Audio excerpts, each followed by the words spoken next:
भारत के राष्ट्रपति, ये पद तो हम सबने सुना है ना? पर क्या हम सच में जानते हैं कि उनकी शक्तियां और भूमिका असल में हैं क्या? तो चलिए आज इस संवैधानिक पद के हर पहलू को जरा करीब से समझते हैं। तो सबसे बड़ा सवाल जो अक्सर उठता है वो यही है, क्या भारत के राष्ट्रपति सिर्फ एक नाम के प्रमुख हैं, एक सेरेमोनियल हेड, या फिर उनके पास असली ताकत भी होती है? चलिए इसी सवाल की तह तक चलते हैं। इस सवाल का जवाब हमें कहीं और नहीं बल्कि हमारे संविधान में ही मिलता है। तो सबसे पहले ये देखना होगा कि इस पद की संवैधानिक नींव क्या है। देखिए, संविधान का आर्टिकल 52 बहुत सीधी और पावरफुल बात कहता है। ये कहता है कि भारत का एक राष्ट्रपति होगा। बस इसी एक लाइन से देश के सबसे ऊंचे, सबसे सम्मानित पद की शुरुआत होती है। अब यहाँ एक बहुत ही दिलचस्प बात सामने आती है। सोच के देखिए, जैसे किसी परिवार का मुखिया होता है जिसके नाम पर तो सब कुछ होता है, पर घर के असली फैसले वो तो बाकी सदस्य मिलकर लेते हैं। बस कुछ ऐसा ही यहाँ भी है। सरकार के सारे काम राष्ट्रपति के नाम पर होते हैं, पर असल में फैसले लेने की ताकत प्रधानमंत्री और उनकी कैबिनेट के पास होती है। तो भाई सवाल यह उठता है कि इतने अहम पद तक कोई पहुंचता कैसे है? क्या है इसका रास्ता? अच्छा, तो इस सफर की शुरुआत होती है कुछ बुनियादी शर्तों से, और सबसे पहली शर्त है उम्र की। उम्मीदवार की उम्र कम से कम 35 साल होनी ही चाहिए। उम्र तो हो गई एक बात, पर इसके अलावा आर्टिकल 58 कुछ और भी जरूरी बातें बताता है। जैसे उम्मीदवार का भारत का नागरिक होना तो जरूरी है ही, साथ ही उसमें लोकसभा सदस्य बनने की योग्यता होनी चाहिए। और हाँ, एक बहुत जरूरी बात, वो किसी भी लाभ के सरकारी पद पर नहीं होना चाहिए ताकि निष्पक्षता बनी रहे। पर सबसे बड़ा सवाल, राष्ट्रपति को चुनता कौन है? ये कोई आम चुनाव तो है नहीं जहां हम और आप जाके सीधे वोट डालते हैं। इसकी प्रक्रिया ना बड़ी अनोखी है। चलिए इसे समझते हैं। राष्ट्रपति को सीधे जनता नहीं चुनती, उन्हें चुनता है एक इलेक्टोरल कॉलेज। अब ये क्या है? ये एक खास ग्रुप है जिसमें केंद्र और राज्यों दोनों के चुने हुए प्रतिनिधि होते हैं। और इस ग्रुप में कौन कौन है? इसमें हैं हमारे चुने हुए प्रतिनिधि, मतलब लोकसभा, राज्यसभा और राज्यों की विधानसभाओं के इलेक्टेड मेंबर्स। हाँ, एक बात ध्यान रखने वाली है, जो नॉमिनेटेड सदस्य होते हैं ना, वो इसमें वोट नहीं डाल सकते। ऐसा इसलिए ताकि ये चुनाव पूरी तरह से जनता के फैसले को दिखाए। वोटिंग का तरीका भी बड़ा टेक्निकल है। इसे कहते हैं प्रोपोर्शनल रिप्रेजेंटेशन और सिंगल ट्रांसफरेबल वोट। अगर आसान भाषा में समझें तो इसका मकसद बस ये है कि हर एक वोट की कीमत हो और हर राज्य को उसकी आबादी के हिसाब से सही वजन मिले।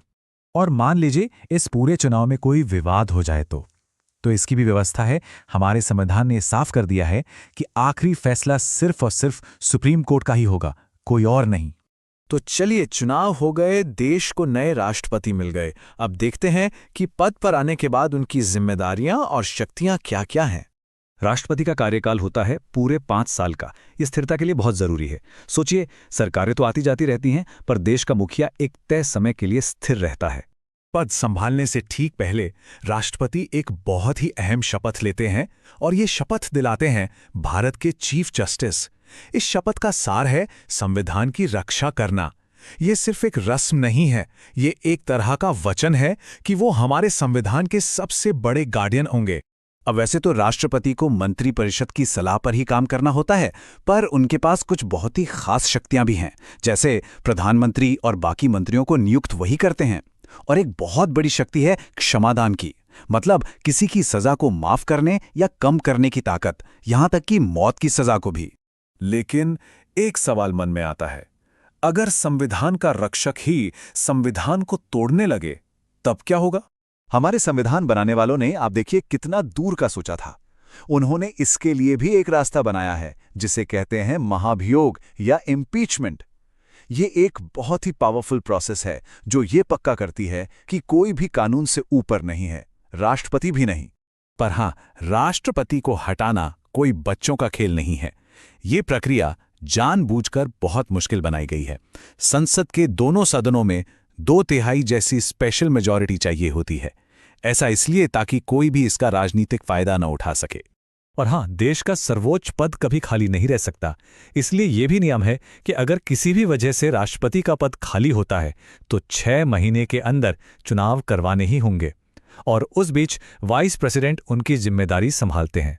तो हमने ये पूरा सफर देख लिया, चुनाव से लेकर शक्तियों तक और पद से हटाने की प्रक्रिया तक। तो चलिए अब वापस उसी पहले सवाल पर लौटते हैं। क्या राष्ट्रपति का पद वाकई सिर्फ नाम का है? इसका सीधा सा जवाब है बिल्कुल नहीं। राष्ट्रपति सिर्फ एक रबर स्टैंप नहीं है, वो हमारी राष्ट्रीय एकता का चेहरा है, संविधान के सबसे बड़े गार्डियन हैं और हमारे राजनीतिक सिस्टम में एक बहुत जरूरी चेक एंड बैलेंस का काम करते हैं।